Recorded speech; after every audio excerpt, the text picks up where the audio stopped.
Mapanganib na pag-ibig. Oh, nakakainis. Ang loko-loko. Ginamit niya ang impluwensiya ng bidang babae para iligtas ang kanyang kumpanya. Tapos, nakipagtulungan siya sa kabit niya para patayin siya. Ang nakakagalit, nakakadismaya. Kung makapaglakbay ako sa kwentong iyon, tiyak na pagpupunit-punitin ko ang loko at ang kanyang kabit.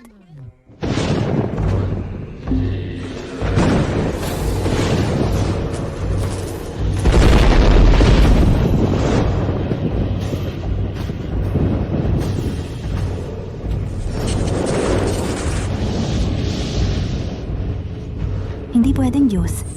Seryoso ka?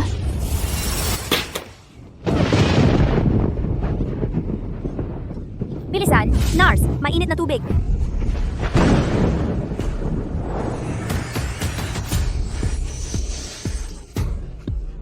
Itulak DNN. Go! Nakikita ko na ang ulo. Ituloy mo!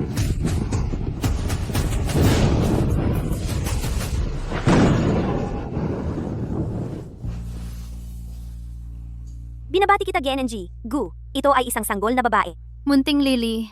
Ang mahal kong sanggol. Lily, buwisit. Talagang na-transport ako sa isang maikling drama.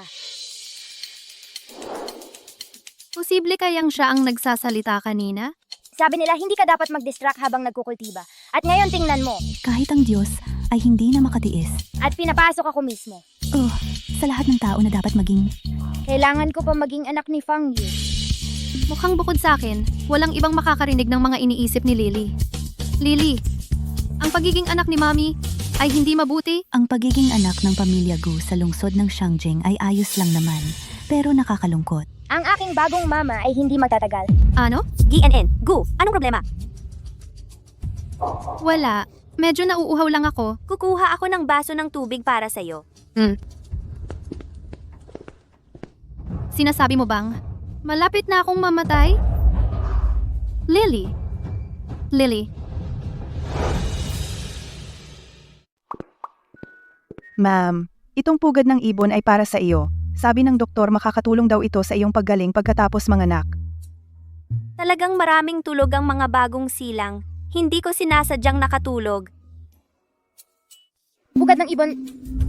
Hindi yan pwedeng kainin ni mama. Laso ng pugad ng ibon.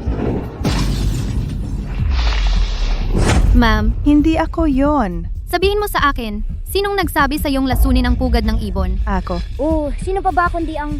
Walang hiya kong ama, Gu Xingzhou. Sino pa kaya? Ano? Pero sabi ni Xingzhou, mayroon daw siyang napakahalagang kontrata na pipirmahan ngayon, hindi ba? Anong kontrata? Kalokohan yan! Ang bastos na yon ay talagang... Nasa ospital sa bayan. Kasama ang kanyang kabit. Nagkakaanak ito. Kabit? Mama, ikaw. Huwag kang maniwala sa sinungaling na yon. Walang hiya si Gu Xingzhou. Pinakasalan ka lang niya para gamitin ang impluensya ng pamilya mo. Para buhayin ang Gu Group. Ngayong nakamit na niya ang kanyang layunin, Gusto ka na niyang lasunin at tapusin na. Hindi. Kami ni Xingzhou nagsama ng 5 taon sa hirap at ginhawa. Mula uniforme ng paaralan hanggang gown ng kasal. Paano niya to magagawa sa akin?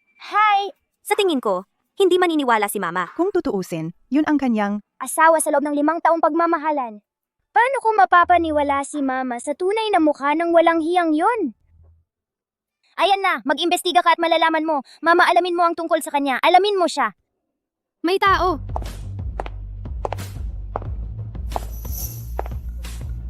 Ihanda ang sasakyan. Pupunta tayo sa ospital sa bayan. Oo, ma'am.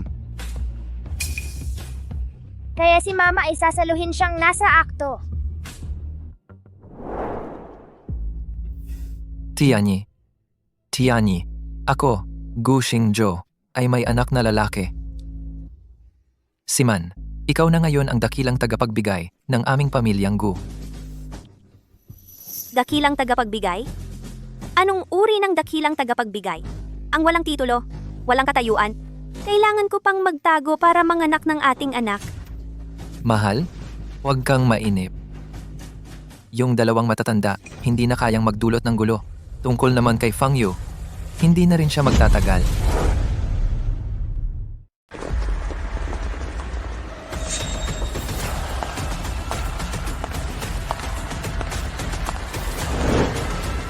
Ma'am? Tara na. Ma'am, Nasaan siya? Nasa loob siya.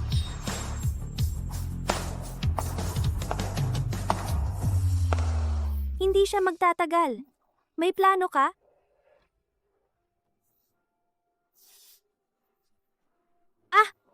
Gushing Joe, hindi ko akalain na kaya mong maging ganito kawalang awa.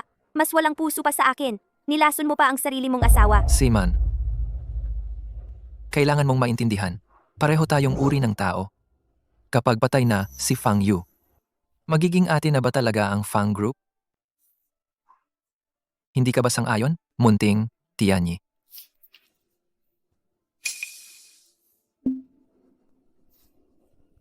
Ang kabit. Paano naging sisiman? Siyempre si Fang Siman, lintik na babae. Mama, wala kang alam. Itong dalawang tarantado. Nung ikinasal ka. Naglalandian na sila noon. Ako, itinuring ko si Siman na parang kapatid ko. Si Xingzhou, ang asawa ko. Paano nila nagawa ito sa akin? Walang ebidensya. Malamang hindi maniniwala si Mama. Teka, hindi ba siya ang patunay? Mama! Mama! Alam ko na! Ang anak sa labas, si Gujiani, siya ang patunay. Gutiani.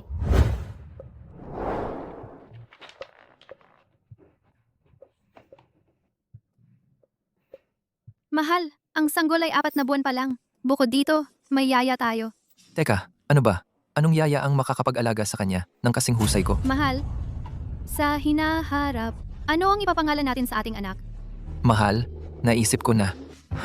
Ang anak kong lalaki ay tatawaging Tianyi. Parang 2 ibong magkasamang lumilipad sa langit. Sa langit, tayo ay 2 ibong nag-iibigan na lumilipad ng magkakasabay. Sa lupa, 2 puno na ang mga sanga ay magkadugtong.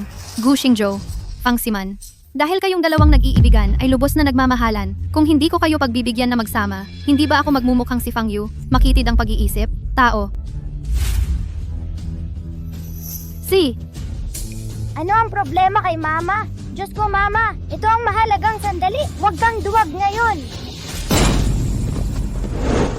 Sino ka ba talaga?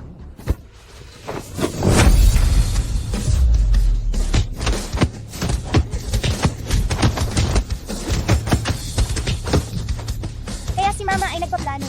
Na, bago dumating ang bagyo, bigyan ng banyaga ng lasa ng kumukulong tubig. Hayop, suntukin mo, suntukin mo. Tigil! Tigilan mo yan! Xingzhou! Tumahimik ka. Sino? Sino ang sumuntok sa akin? Mukhang ang kalangitan, Ay nasa panig ko. kahit na naglakbay ako sa panahon, mayroon pa rin akong mahika. Sinusubukang tumakas? Langit at lupa, mga espiritu, dinggin ninyo ang aking kahilingan. Guro ng katahimikan, lumapit ka sa akin. Manigas!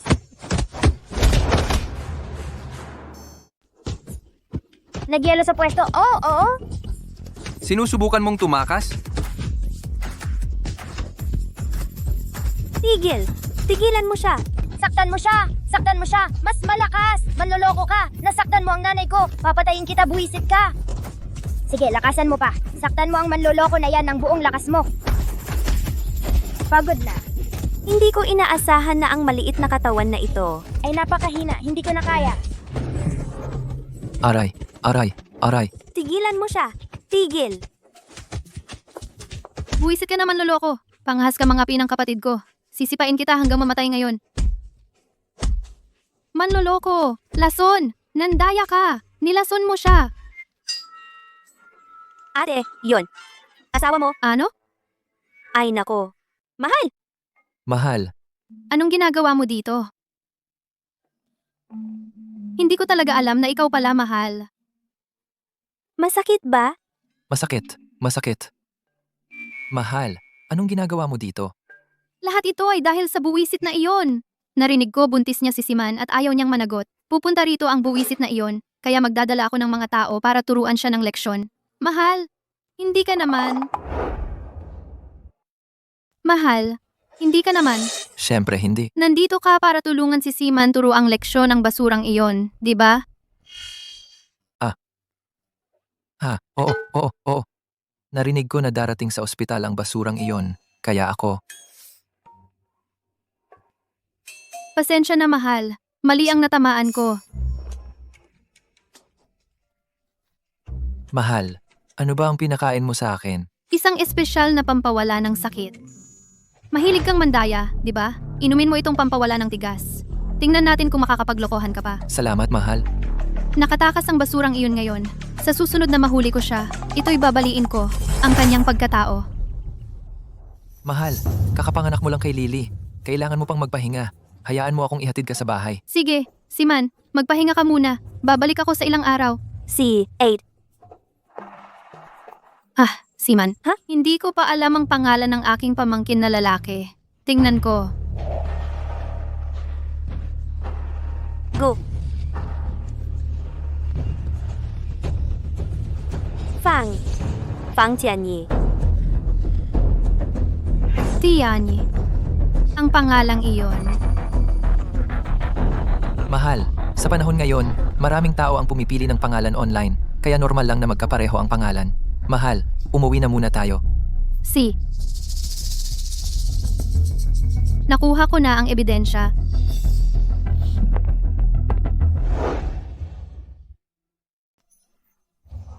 Nakarating na ito. Bakit hindi ka man lang nag-aalala? Anong magagawa ng pag-aalala kahit malaman niya? Wala naman siyang ebidensya. Tama ba? Akala mo ba may dapat ikatuwa dyan? Anong klaseng tao si Fang Yu? Alam na alam mo. Bukod pa, nakaligtas pa siya sa pagkalason. Ano bang hindi niya kaya?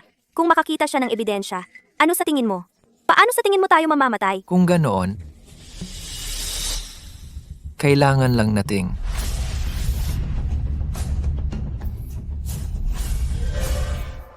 Ang sarap, ang sarap! Talagang luma pa rin ang recipe. Ang lumang lasa. Mama, gusto ko pa! Wala na para sa iyo. Kung iinom ka pa, sasabog ang tiyan mo. Halika. Tara, hayaan mong yakapin ka ni Mama. Ikaw na chubby na bunny. Ano? Chubby? Okay, medyo may dagdag timbang ako, pero ang mga kurba ko ay perpekto pa rin, okay? Okay. Ang lily ni Mama ay hindi lang cute, maganda rin ang katawan. Ayan, mas maganda. Bini-bini.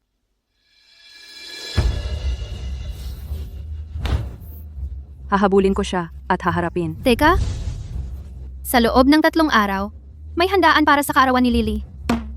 Pagkatapos ng handaan, personal ko silang haharapin. Handaan para sa karawan. Dumating na ang handaan? Naalala ko sa original na kwento. huwag kang maingay. Ano ang problema? Lily? Huwag ituloy ang handaan! Mama, mamamatay ka kung itutuloy mo! Mamamatay ako sa handaan? Mamamatay ako sa birthday party. Masyado pa akong bata. Hindi ko man lang makausap si Mama. Huwag magmadali. Sa bagay, Mama, talagang hindi mo pwedeng gawin ang party na ito dahil... Mahal. Mahal, kailangan kitang hilingan ng isang pabor ngayon. ano? Ate, ito ang bagay. Narinig ko mula sa asawa mo na sa loob ng 3 araw may birthday party si Lily. Alam mo ang kasintahan ko ay talagang hindi maaasahan. Kaya iniisip ko, Gusto mong pagsamahin ang mga party? Dahil ang mga bata ay sabay ang birthday? Isang selebrasyon lang? eksakto ate. Ate, ikaw lagi ang nag-aalaga sa akin. Sasabihin mong oo. Ang nakakainis! Parang sa orihinal na kwento, ang bruhang yon ay nagtatakda ng bitag para kay Mama. Mama, huwag kang pumayag! O kaya ang gunggong na iyon at ang kanyang kerida ay magtutulak sa iyo na tumalon. At ako ay masasakal hanggang mamatay. Pagkatapos lumipat ang bruhang iyon sa villa ng pamilya Gu. Huwag kang matakot, Lily. Dahil itinakda niya ang bitag na ito para sa akin. Hindi ko siya hahayaang magkaroon ng entablado para sa sarili niya. Sige, Fang Yu, pumasok ka mismo dito. Para ipakita ang aking pasasalamat, kailangan mong tanggapin ang espesyal na regalo na inihanda ko para sa iyo.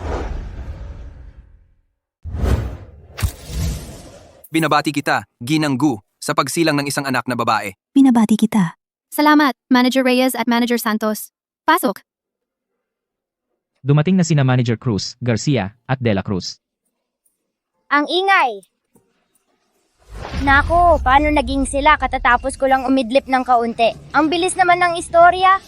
Mula sa industriya ng pananalapi, si Manager Cruz ay nagbigay ng isang pares ng palawit na ginto at jade. Mula sa industriya ng real estate, si Manager Garcia ay nagbigay ng isang kahon ng mga perlas na kumikinang. Mula sa industriya ng mga materyales sa gusali, si Manager De La Cruz ay nagbigay ng estatwa ng guanyin na gawa sa purong ginto upang batiin ang pamilya Gu. Sino ang mga taong ito? Ang mga ito ay mula sa Fang Group, personal na itinaguyod ng matandang chairman, ang tatlong higante ng lungsod ng Shangjing. Ang mga taong ito, Ang kanilang relasyon sa pamilya Fang ay isang pagkakapareho ng pag-unlad at pagkawala. Ang pamilya Gu talagang nakakuha ng labis na prestihiyo. Well, dahil si Jigu ay pinakasalan ng anak na babae ng Fang Group. Binibini Reyes, binabati kita sa pagsilang ng iyong anak na babae. Binibini Reyes, binabati kita. Salamat, Songji. Pakiusap. Ihatid ang 3 bisita sa kanilang mga upuan. Dito po, sundan niyo ako. Teka!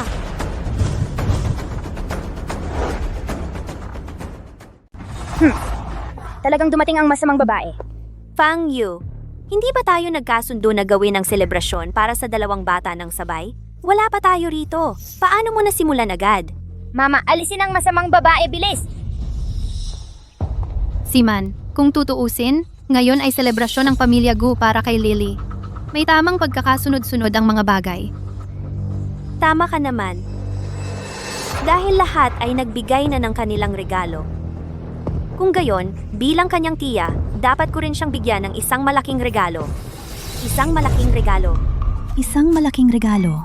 Ang regalo ng ikalawang Binibini Reyes ay tiyak na pambihira. Kung tutuusin, ang pamilya Fang ng Shangjing ang pinakatanyag na pamilya sa buong Daxia. Tunay nga, Kita mo? Kita mo? Malapit nang gawin ng masamang babae iyon. Mama, pigilan mo siya kung hindi siya ay... Ha? Sandali, kaya ko siyang pigilan mismo. Mga masasamang espiritu umalis, mga demonyo maglaho. Mama, wag mo akong hawakan ng mahigpit. Hindi ko magamit ang aking mahiga. Huwag kang mag-alala, Lily. Ayos lang si Mama.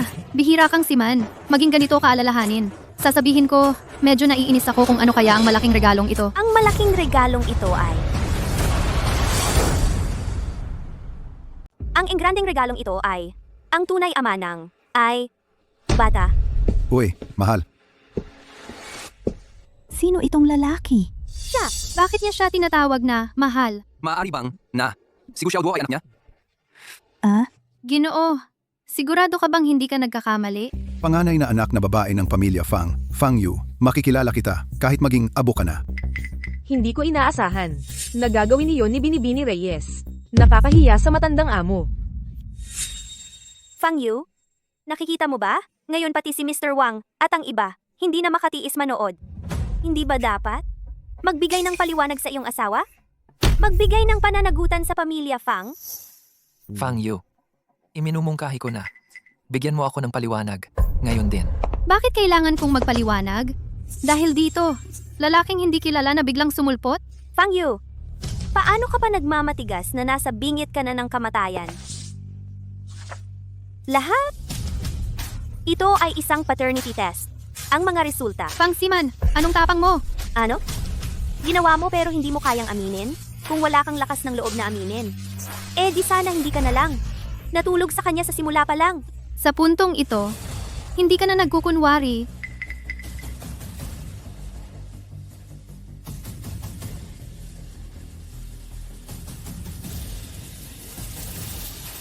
Ano ang ginagawa ni Mama?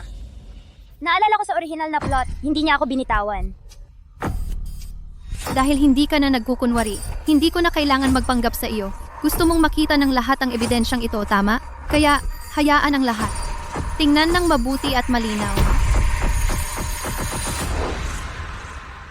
Nakumpirma na ang relasyon ng dugo.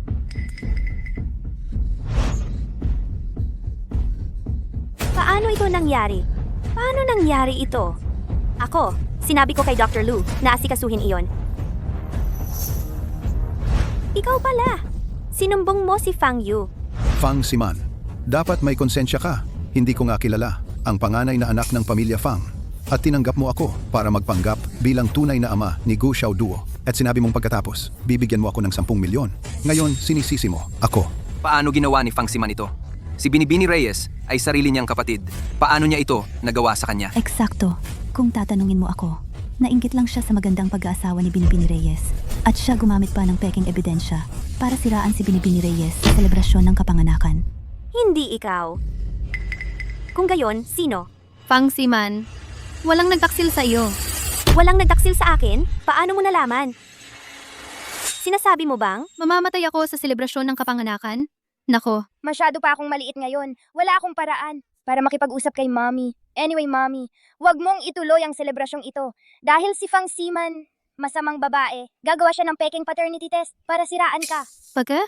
Sa orihinal na istorya, iniwasan ni Mommy ang may lason na pugad ng ibon na naging dahilan upang si Fang Siman ay hindi makalipat agad. Sa villa ng pamilya Gu. Sa mungkahi ni Gu Xingzhou, sangkaterba, pumunta siya kay Dr. Lu sa Central Hospital. At gumawa ng peking paternity test. Gusto niyang gamitin ang selebrasyon ng kapanganakan para patayin si Mommy. Songzi, kailangan kitang pahingiin ng pabor. Iyon lang.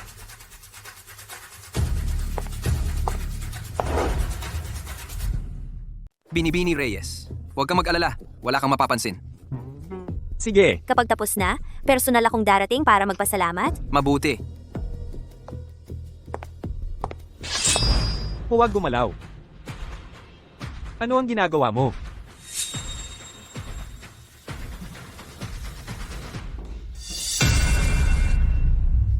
Ganyan pala. Fang Yu, dahil alam mo na pala na gagawin ko ito, bakit? Ipinangako mo sa akin na hayaan si Tianyi at si Gu Xiaoduo na magkasamang mag-host ng handaan. Kung hindi ako pumayag, paano ko malilinis ang pangalan ko at ng aking anak? Kung hindi ako pumayag, paano ko malalantad ang iyong plano sa harap ng lahat? Wow. May plano pala si Mama. Ha ha ha! Yay! Yay! Isang gago at isang masamang babae kung ano ang itinanim siya ang aanihin. Ngayon ligtas na si Mama. Isang mandaraya at isang walang hiyang babae. Kaya pala, sabay silang dumating. Sinasabi ko sa'yo, malamang bastardo iyon. Kung hindi, bakit hindi niya karga ang sarili niyang anak na babae? Ang sarili niyang anak. Sa halip, yung lalaki ang karga niya? Paano niya nalaman? Siman, manahimik ka. Huwag mong kalimutan, mayroon pa tayong alternatibong plano. Kung hindi dahil sa iyo, baka... Siman, ayos lang. Binigyan mo ako ng anak na lalaki. Ikaw ang bayani ng pamilyang Gu.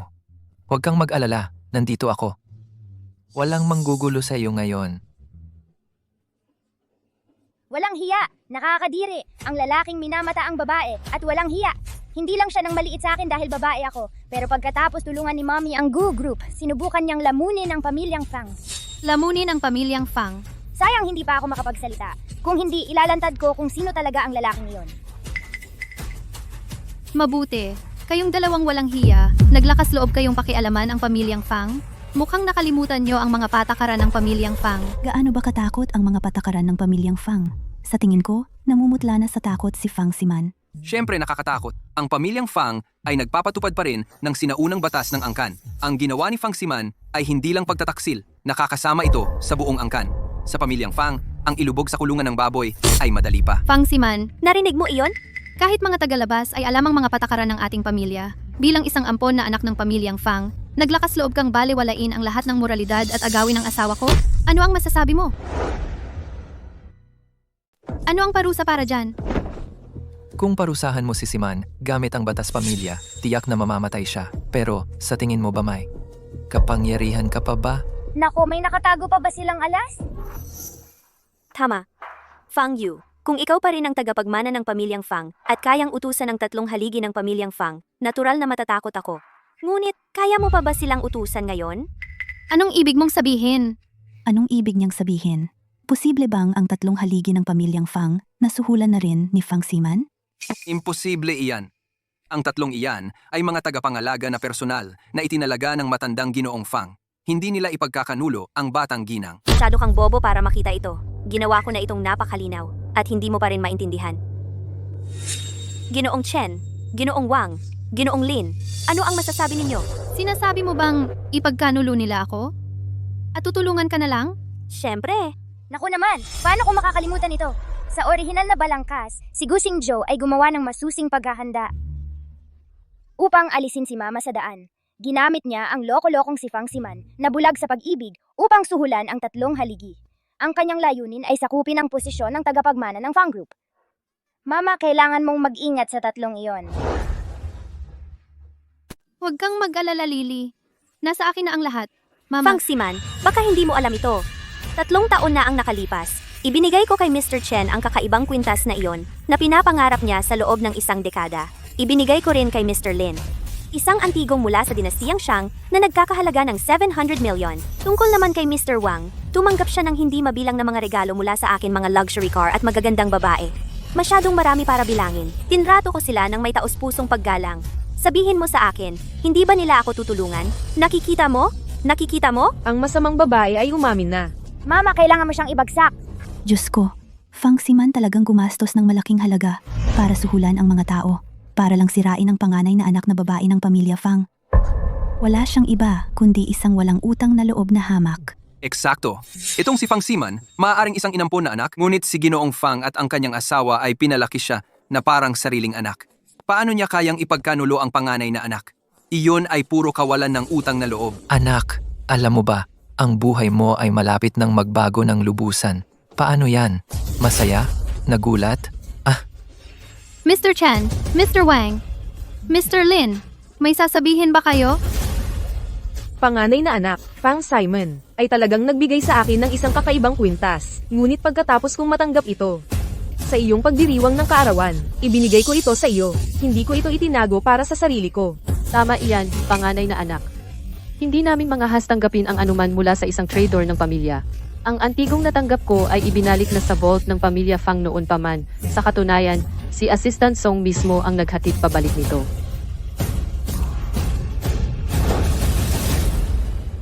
Binibini, ako. Ang mga kotse at babae na natanggap ko, kahit na-enjoy ko na sila. Pero, pinadali ko rin ang isang deal na 50 bilyong dolyar. Iniulat ko ito kay Assistant Song. Ikaw, binigyan mo ng pahintulot. Hindi mo ako masisisi para dito. Anong nangyayari? Naaalala ko ang original na plot ay hindi dapat ganito. Hindi ba dapat ang tatlong iyon tumulong kay Gusiman at Gusingjo? Hilahin si Mama pababa mula sa posisyon ng kahalili? Bakit sila ngayon tumutulong kay Mama sa halip? Maaaring Dahil sa paglalakbay ko sa oras. nasira ko ba ang setup ng original na script? Mga Ginoo, alam ba ninyo kung ano ang sinasabi ninyo? Ang kamangmangan ay kaligayahan, hindi ba? Gu Xingzhou, ikaw ay isang tagalabas, hindi alam ang mga patakaran ng pamilya Reyes. Hindi kita sisisihin. Ngunit ikalawang binibini, kilala mo ang pamilya Reyes, di ba? Paano mo nangahas makipagsabuatan sa mga tagalabas upang agawin ang mga ari-arian ng pamilya Reyes? Wala kang pakundangan.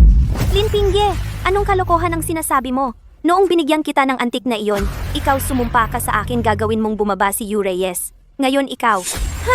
Ikalawang binibini. Hindi mo ba talaga naisip na ang isang tagalabas tulad mo ay maaaring agawin ang negosyo ng pamilya Reyes, di ba? Kahit kami ay hindi mangahas mag-isip ng ganyan. Ikaw, isang batang walang modo, nangangahas mangarap ng ganyang panaginip na imposible, talagang katawa-tawa. Ikaw. Kayo lahat. Niloloko ninyo ako sa simula pa lang. Ha! Gulo na lahat. Mabuti, napakabuti. Ang plot ay magulo. Hindi mamamatay si Mama. Siman Reyes, ano ang masasabi mo para sa sarili mo ngayon? Ako. Xingzhou, kailangan mong mag-isip ng paraan. Ano bang magagawa ko? Taga Reyes ka at hindi mo man lang makuha ang mana. Wala kang kwenta. Pero sinabi mo sa akin dati, kung nakinig lang ako sa'yo, makukuha ko ang pamilya Reyes. Tandaan mo ito. Mula ngayon, ang balak laban sa pamilya Reyes. Lahat ng iyon ay gawa mo. Wala akong kinalaman diyan. Mas mabuting tanggapin mo lahat ng sisi sa sarili mo. Kung hindi, sasakalin ko siya. Gu Xingzhou, anak mo rin siya. Paanong naging napakawalang puso mo? Kung babagsak ako, lahat ay sasama sa akin. Subukan mo ako.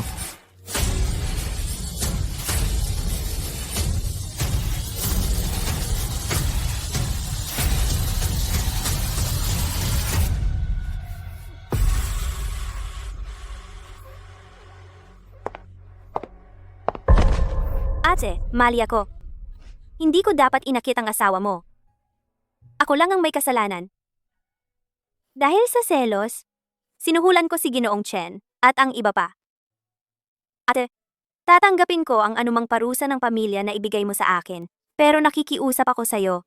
Patawarin mo si Xingzhou, patawarin mo si Tianye. Pakiusap? Ang loko-loko dahil sa pag-ibig. Ibinenta siya ni Gu Xingzhou. At tinutulungan pa rin niya itong magbilang ng pera. Iuwi na siya sa tirahan ng Reyes. Hayaan siyang harapin ang disiplina ng pamilya. Panuntunan ng pamilya. Hahaha. Oo. Sa wakas nakuha ng masamang babaeng iyon ang nararapat sa kanya. Nakakahiya. Ang ingay na ginawa nila ay nagbibigay sa akin ng sakit ng ulo. Inaantok ako. Mahal, nagkamali ako. Patawarin mo ako. Gu Xingzhou, may anak ka pa kay Fang Siman. Hindi ba sa tingin mo nakakatawa na sabihin iyan ngayon? Hindi. Narinig mo rin. Ang babaeng iyon na si Fang Siman ang lumapit sa akin. Naakit ang katawan ko, ngunit nanatiling tapat ang isip ko. Tama? Gu Xingzhou, bawat salita na sinasabi mo ngayon ay nakakasuka sa akin. Ito ang desisyon ng aking binibini. Wala kang masasabi tungkol dito. Hindi pwede. Hindi ako makikipagdiborsyo. Gu Xingzhou, ikaw ang may kasalanan nito. Fang Yu, huwag mo akong itulak ng sobra. May tao! Halika rito! Reyes Yu, kakagawa ko lang ng pagkakamali na pwedeng gawin ng kahit sinong lalaki. Anong karapatan mo para tratuhin ako? Anong karapatan? Anong ginagawa mo? Anong ginagawa mo?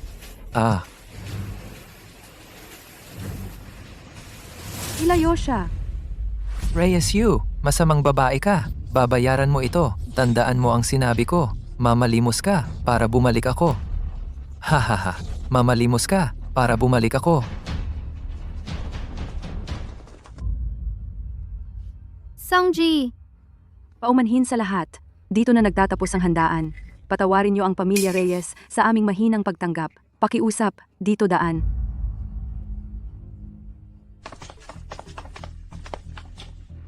Miss, kung wala ang pag-aproba ng tagapangulo o ng iyong pag-aproba, tumanggap kami ng mga benepisyo mula sa Siman. Kami Ay handang tumanggap ng parusa. tama na. Maaari na kayong umalis.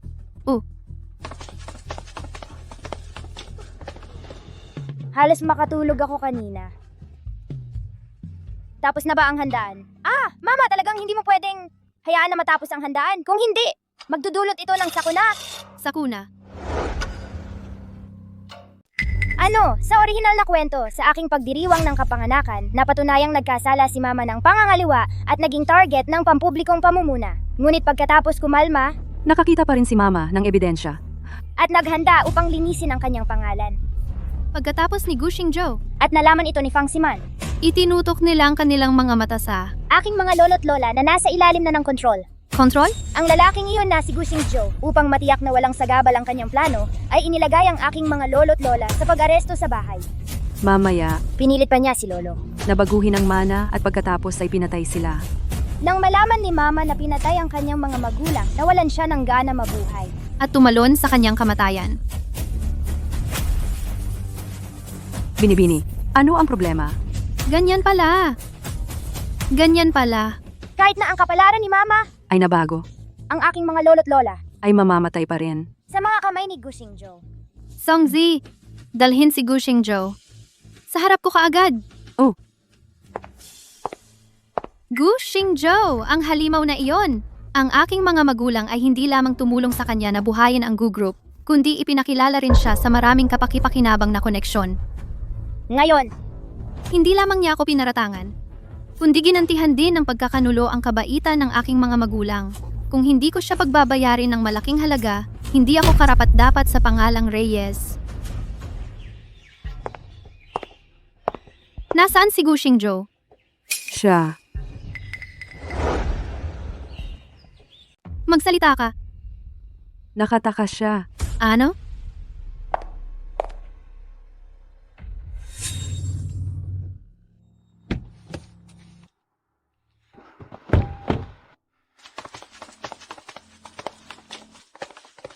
Sandali. Pwede ba? Makita ang aking anak sa huling pagkakataon. Salamat. Anak, alam mo? Hindi na kaya ng nanay mo. Pero ang tatay mo gustong mabuhay. Walang gagalaw. Kung may gumalaw, ibabagsak ko siya. Alam nyo naman yun, di ba? Ang Miss Fang Yu nyo. Pinapahalagahan ng lahi higit sa lahat. Maaaring siya ay aking anak sa labas. Pero, Siya rin ay pamangkin ni Fang Yu. Hulaan mo, kung mamatay siya, sa tingin mo makakaligtas ka? Umatras kayo.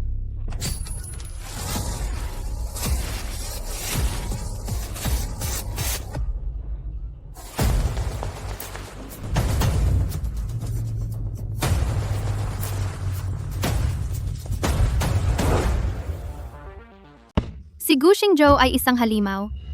Para iligtas ang sarili niya, hindi niya man lang ililigtas ang sarili niyang anak na lalaki. Ano, tumakas nga siya. Nako, mama, kailangan mong pumunta iligtas sina lolo at lola kung hindi si Gushing Zhou. Ay sasaktan sila. Pero, hindi ko alam kung saan sila itinago. Headquarters ng Gu Corporation sa isang madilim na piitan. Isang piitan. Song Ji, ihanda ang kotse. Pupunta tayo sa Gu Corporation.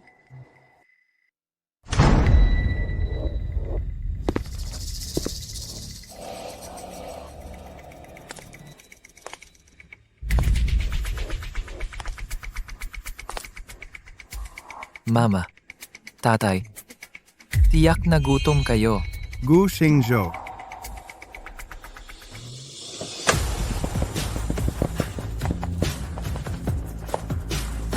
Binibini. Hanapin ang lugar. Opo, binibini. Paano mo nagawang sakta ng aking mga magulang, Gushing Zhou? Tapos na ang oras mo. Gusto mo? Kung gagawin mo, pirmahan mo itong kasunduan. Madali lang. Gu Xingzhou, palagi kong sinasabi. Ang tagapagmana ng Fang Group ay ang aking anak na babae lamang, si Fang Yu. Para sa iyo. Panaginip lang yan. Mukhang hindi ka pagutom. Kung ganoon, ang mga tirang ito ay para lang sa aso.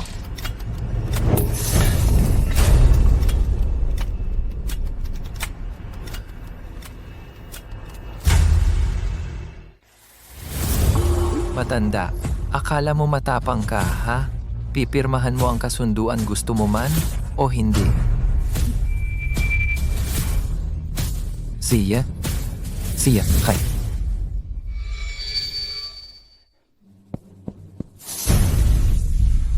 Tingnan natin kung gaano ka katapang. Tingnan natin kung kaya mong manahimik. Tigil, Gushing Zhou. Sabi ko, tigil. Gusto mo ring mamatay? Sige, pagbibigyan ko ang hiling mo.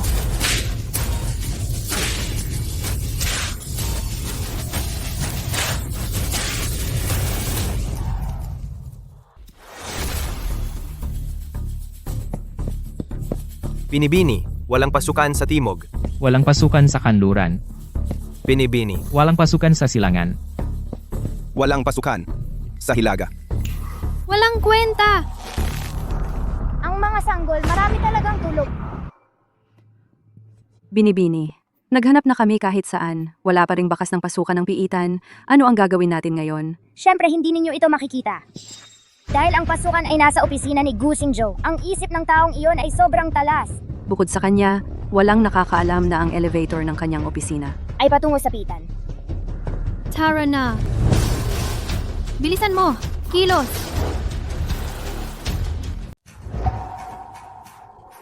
Ang tigas mo ah.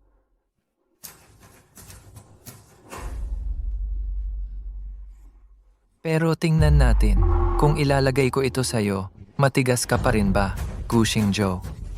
Kami ang iyong mga biyanan. Paano mo nagawa ito kay Fang Yu? Fang Yu. Huwag mo akong banggitin si Fang Yu. Sasabihin ko sa'yo, siya ang nagtulak sa akin dito. Ang babaeng iyon, si Fang Yu.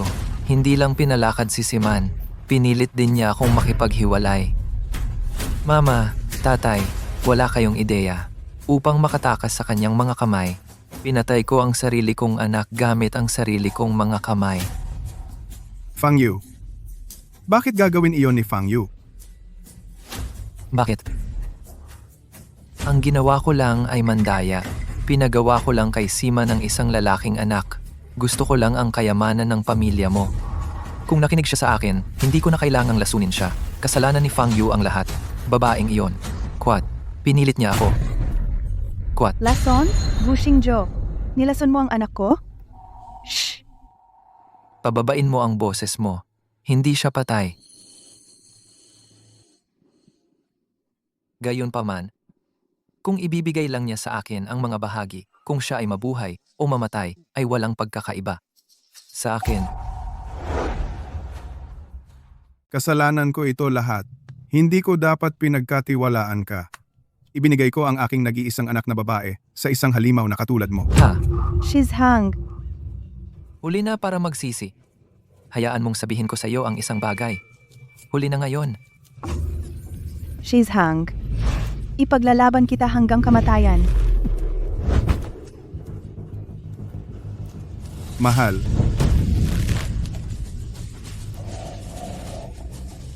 She's hung.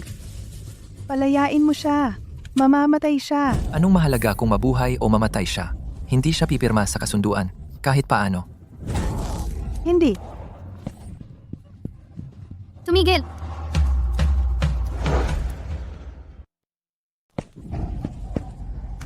Anak ko, Fang Yu, Gu Xingzhou. Papatayin kita. huwag gumalaw. Walang gumagalaw. Sira, Gu Xingzhou, ang kapal ng mukha mo. Ma, lumayo ka. Isang hakbang pa, papatayin ko siya.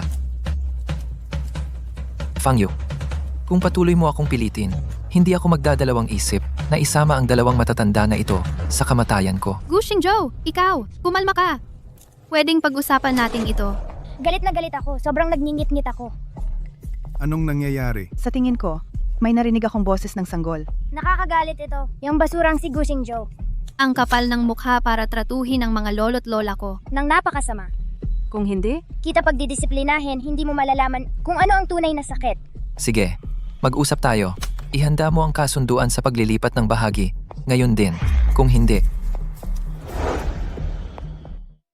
Siya. Ipinapangako ko.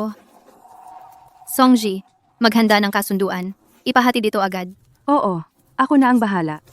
Totoo ba o ilusyon? Palitan! May ahas. Hulihin siya. Paano yun? Walang hiya ka. Paano mo gusto ang ulupong? Huwag kang mangahas na bantaing muli ang mama ko. ito ay isang ulupong, hindi isang punyal. Teka, ito ay isang punyal, hindi isang ulupong. Isagawa ang parusa sa pamilya. Opo, Mama! Tito, tita, marami kayong pinagdaanan. Ayos lang, mahal. Basta't ligtas ka. Tatay, She's hung.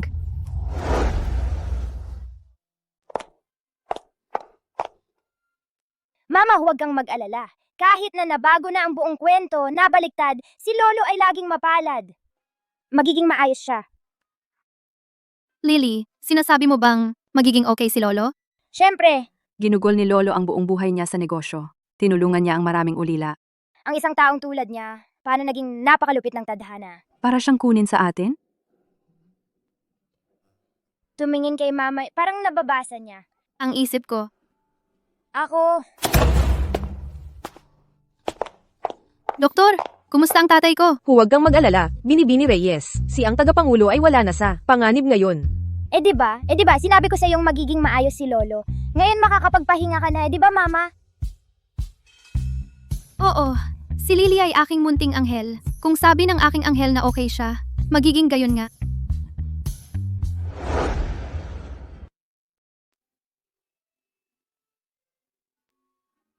Tapos ka na ba? May 100 pa? Mahigit 1,000 imbitasyon. Sinabi ko sa iyong i-print ang mga ito, pero hindi ka nakinig. Ipinilit mong sulatan ang mga ito ng mano-mano. Ano ngang nangyari? Ang unang kaarawan ni Lily ay bukas. Makakaya mo bang matapos ang mga ito sa oras? Si Lily ay, pagkatapos ng lahat, ang tanging tagapagmana ng aming pamilyang Reyes. Bilang kanyang lolo, dapat ako mismo ang sumulat. Halika rito, Sinta. Si Lily ay hindi lang marunong magsalita. Kaya na rin niyang maglakad ng ganito kalayo. Ma'am, may hatol na. Ano iyon? Habang buhay, napagkakulong. Alcala. Sa palagay mo ba, alam ng ating anak na babae na ang ating apo ay may ganitong kakayahan? Ibig mong sabihin naririnig natin ang mga iniisip ni Lily, mga iniisip? Oo, isipin mo. Noong unang pagkikita natin kay Lily, narinig natin ang iniisip niya. Pero mahigit 1 taon na, hindi ito binanggit ng anak natin. Baka hindi niya marinig ang mga iyon? Maaari. Napansin mo ba? Bukod sa anak natin, kahit si Songji ay hindi rin naririnig ang mga iyon. Ibig sabihin ang mga iniisip ni Lily ay para lamang sa atin. Kung gayon, huwag nating sabihin sa kanya, bata pa siya, hindi pa siya nakatagpo ng mga kakaibang bagay tulad ng naranasan natin. Hindi natin masasabi sa kanya. Ayaw nating mag-overthink siya. Makatuwiran. Bumalik na tayo. May 98 pang kopyang isusulat. Patuloy na magsulat. Lily. Sabihin, Lola, tingin dito. Lola, oo. Lola! Ang apo ko ay nagsabi ng Lola. Malinaw na sinabi ni Lily ang lola. Lola, Lola! pareho lang. Nagseselos ka lang hindi niya masabi ang lolo. Lily, Lolo. narinig mo ba iyon? Anong sinabi niya? Tinawag ako ni Lily na, Lolo, naku, mahal kong Lily. Ang aking matamis na munting apo. Kaya niyang sabihin ang, Lolo! Ngayong marunong na siyang magsalita, mula ngayon. Sina Lolo at Lola, hindi na makikinig sa iyong mga iniisip. Mga iniisip. Ang cute ng mga bata. Tingnan mo kung gaano kabait ang bata. Hey, ano ang sinabi mo? Naririnig mo ang mga iniisip ni Lily? Kailan ka nagsimulang marinig ang iniisip ni Lily? Hahaha. Mahal, sa buhay, iba't ibang kakaibang bagay ang pwedeng mangyari. Kahit na si Lily ay may mga espesyal na kakayahan, sa totoo lang, hindi naman talaga iyon kakaiba. Tama, Si Lily. ay naging bahagi na ng ating pamilya. Kahit meron siyang lahat ng mga kakaibang ito. Sa huli, bahagi siya ng ating pamilyang Reyes, di ba? Haha. Hindi. Mama, Tay. Talaga bang naisip ninyo na iiwan ko si Lily? Sa totoo lang, naririnig ko rin ang mga iniisip ni Lily. Ha? Ano? Kaya sa lahat ng oras na ito, naririnig ninyong lahat ang aking iniisip? Totoo ba ito? Hindi lang ako nag-time travel, pero pagdating ko, ang aking mga iniisip ay pinakikinggan ni Mama, Lolo at Lola. Hindi! Paano ito naiiba sa pagtatanggal ng damit? Okay lang, Lily. Si Mommy lang, si Lolo, at si Lola ang nakakarinig sa'yo. Walang ibang makakarinig. Ang sama mo. Hindi! Uy, sandali lang. Bakit kami lang tatlo ang nakakarinig? Alam ko na. Sa dati kong buhay, noong nagpapakadalubhasa ako, narinig kong binanggit ng aking master. Isang likas na mental na pamamaraan na tinatawag na Mind Protection Shield. Ibig sabihin, pagkatapos ng isang cultivator na maabot ang isang tiyak na tagumpay, ang kanilang panloob na mundo ay nagiging protektado, ginagawang imposible para sa iba na makita o mahulaan ang kanilang mga iniisip. Tungkol naman sa kung bakit mo ako naririnig marahil dahil kaagad kang kaanak ko. Sandali, hindi iyon tama. Si Gushing Zhou ang iyong ama. Sa lohika, dapat marinig ka rin niya. Yung masamang tao? Siya ay isang malaking masamang tao. Ang kalasag ay bumubukas lamang sa harap ng isang taong pinagkakatiwalaan mo. Ng 100%. Yung malaking masamang tao, si Gushing Zhou, wala akong tiwala sa kanya. Siyempre, hindi niya maririnig ang iniisip ko. Naiintindihan ko na. Sige. Hindi ba bukas ang unang birthday party ko? Gabing-gabi na. Hindi pa ako pinatutulog ni Mami. Kailangan kong salubungin ang mga bisita bukas. Ayaw ko ng dark circle sa mata ko. Okay, dadalhin ko ang aking mahal na sanggol sa kama ngayon din. Yay! Tulog na tayo. Matulog ka ng mahimbing, mahal.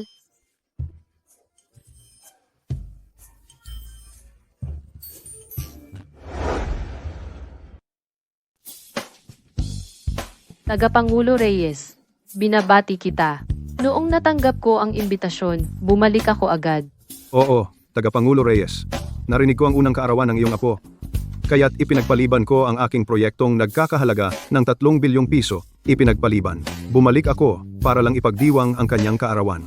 Naku, napakabait ninyo. Pasok po kayo. Pumunta po kayo. Si? Aba, ito ba ang aking unang kaarawan? Ang pamilyang Reyes ay talagang mayaman. Mas maganda pa kaysa. Sa kaarawan na iyon sa bahay ng pamilyang Guhehe, mahal na mahal ako ni na Lolo at Lola. Tianyi, nasaan ka? Tianyi. Kaarawan. Ito ba ay isang kaarawan? Nakita mo ba ang aking anak na lalaki? Nawala ang aking anak na lalaki sa isang kaarawan? Siman. Mama? Alam ko. Pinalaki mo si Seaman gamit ang iyong sariling mga kamay. Mayroon kang malalim na damdamin para sa kanya. Kaya ko siya pinatawad noong nakaraang taon. Hindi ko inaasahan na magkaganito siya. Pasensya. Galing kami sa ospital ng mga may sakit sa pag-iisip. Tumakas siya. Kukunin namin siya ngayon. Bitawan mo ako. Nawawala ang anak ko. Kailangan kong hanapin ang anak ko. Seaman, Sige, Mama, tara na. ipagdiwang natin ang kaarawan ni Lily. Aba, oras na para makisali sa selebrasyon. Napakasaya. Ha ha ha. Maligayang kaarawan. Lily. Lahat